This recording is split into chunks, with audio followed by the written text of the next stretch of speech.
عليكم السلام. أهلا وسهلا بكم محبتي في برنامجكم لحظات قرآنية. هذه يعني الحلقة رقم 780، ونحن في كتاب الحج وفي محور اختلافات السنيين. وهذه الحلقة عن اختلافات السنيين في المواقيت التي ابتدعوها في الإحرام.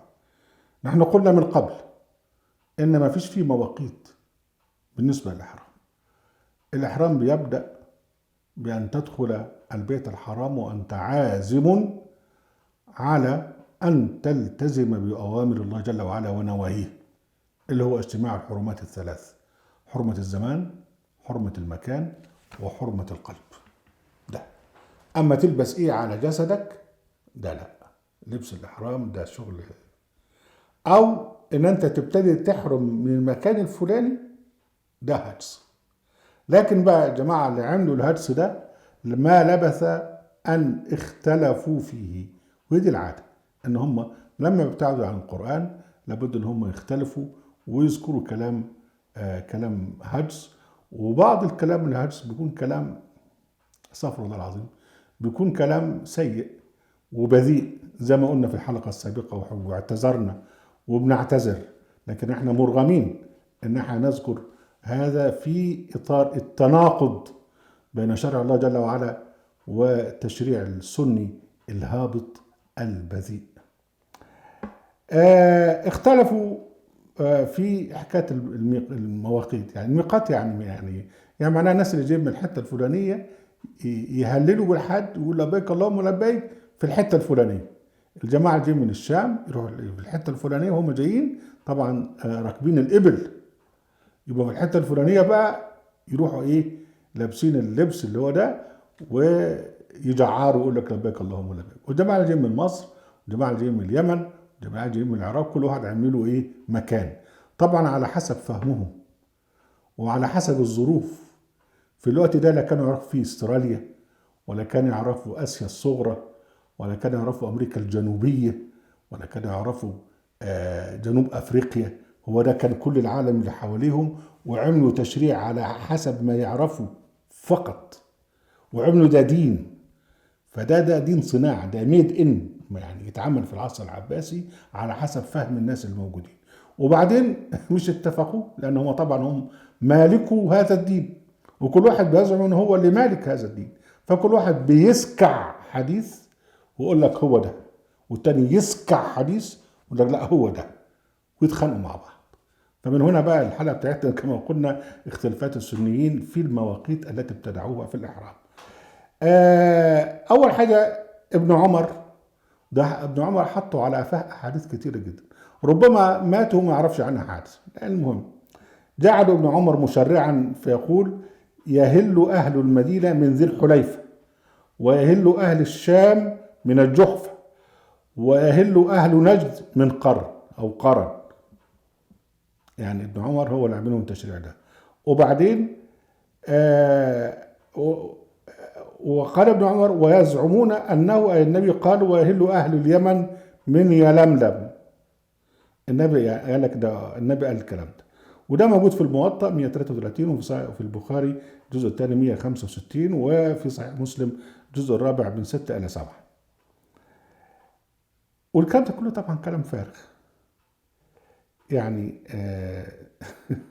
لما اقول لك ويهل اهل الشام وان النبي قال الكلام ده، طب ما هو في الوقت ده يا اخوانا ما كانش فيه فتوحات، ولا كان المسلمين راحوا، او يعني الفتوحات وصلت وفتحت اليمن والشام، لا مؤاخذه فتحت الشام وجه ناس من الشام. ما كان الكلام ده في عصر النبي على الاطلاق. لكن هو ده بقى الكذب. احاديث اخرى بقى تجعل ميقات العراق والمشرق في ذات عرق. والبخاري بيعمل حديث ثاني عن ابن عمر يقول انه لما فتح المصراني، يعني البلدان الشام والعراق، اتوا عمر فقال: يا ابن ان رسول الله حد لاهل نجد قرنا وهو جور عن طريقنا، وان اردنا قرنا شق علينا. يعني قالوا له يعني انه عمل لاهل نجد المدينه بتاعت قرن ديت في الميقات، وده صعب علينا. قال: فانظروا خذوها من طريقكم، فحد لهم ذات عرق. اذا بقى الميقات بقى حكايه ان نجد هي كذا، ده ما هوش تشريع اله، ده هو بيختلفوا فيه. والشيخ عمر قال لهم: لا، خدوا حته تانية اسمها ذات عرق. وبعدين الشافعي بقى في كتاب الام شكك في حكاية إن هو تخصيص مكان للشام وتخصيص مكان للعراق، وقال نفس العبارة احنا قلنا قبل كده إنها ما كانش في يعني ما كانش في عصر النبي لا شام ولا عراق، لأن ما كانش فيه فتوحات. وقال لك إيه عبارة الشافعي، قال لك لم يكن أهل المشرق حينئذ، يعني ما كانش فيه أهل المشرق ولا كان فيه عراق ولا شام، لأن ما كانش موجود في عصر النبي وصول العرب إلى هذه الأماكن. وقال سمع أنه وقت ذات عرق أو العقيق لأهل المشرق، ولم يكن عراق، ما كانش في عراق في الوقت ده، يعني لم يكن العراق قد تم فتحه في عهد النبي.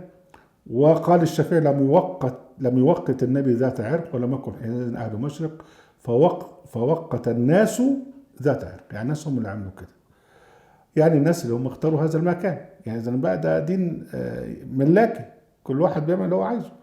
ويروي الشافعي عن ابن سيرين أن الخليفة عمر هو الذي وقت ذات عرق لأهل المشرق، ثم يخلص الشافعي إلى ذلك إلى أن الحاج لا يضيق عليه أن يبتدئ الإحرام قبل الميقات، قال لا يضيق عليه لو أحرم من أهلي فلم يأتي الميقات إلا وقد تقدم. هذا يعني أنت حر، اعمل زي ما أنت عايز يعني باختصار.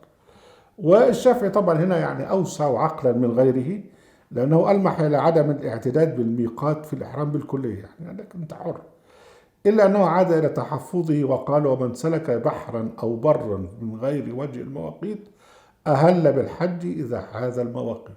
افرضوا واحد جاء بقى بالبحر، طبعا ما كانش هناك يوم طيارات، وبعدين يقول لك هو حر، ويقول لك وأحب إلي أن يحتاط فيحرم من وراء ذلك. الشافعي عنده كلمة أحب كذا، يقول لك وأكره كذا، الحكاية بمزاجه، يقول لك ده أنا أحب إن هي تعمل كذا وأكره إن تعمل كذا. وجماعة اللي جم بعد كده من الشافعية راحوا محولين اللي بيحبوا الشافعي وقال لك ده مندوب، واللي بيكرهوا الشافعي قال لك ده مكروه. واصبح الشافعي طبعا هو اله عند السنيين، اصبح هو بقى اللي بيحبه يصبح تشريعا واللي بيكرهه بيصبح تشريعا. آه المهم دلوقتي ان هم الذين اخترعوا المواقيت اللي هي الاماكن اللي يبتدئ فيها الاهلال بالحج، وهم الذين اختلفوا فيها.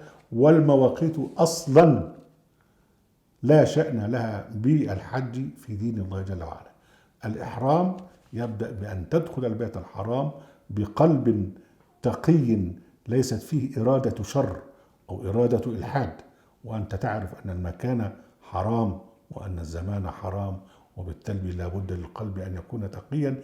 دي النية، دي هي نية الإحرام. أهلا وسهلا بكم أحبتي ونرجوكم حضرتك القرآن في قناة القرآن موقع القرآن. لا تنسوا المشاركة بشير ولايك، وعليكم السلام.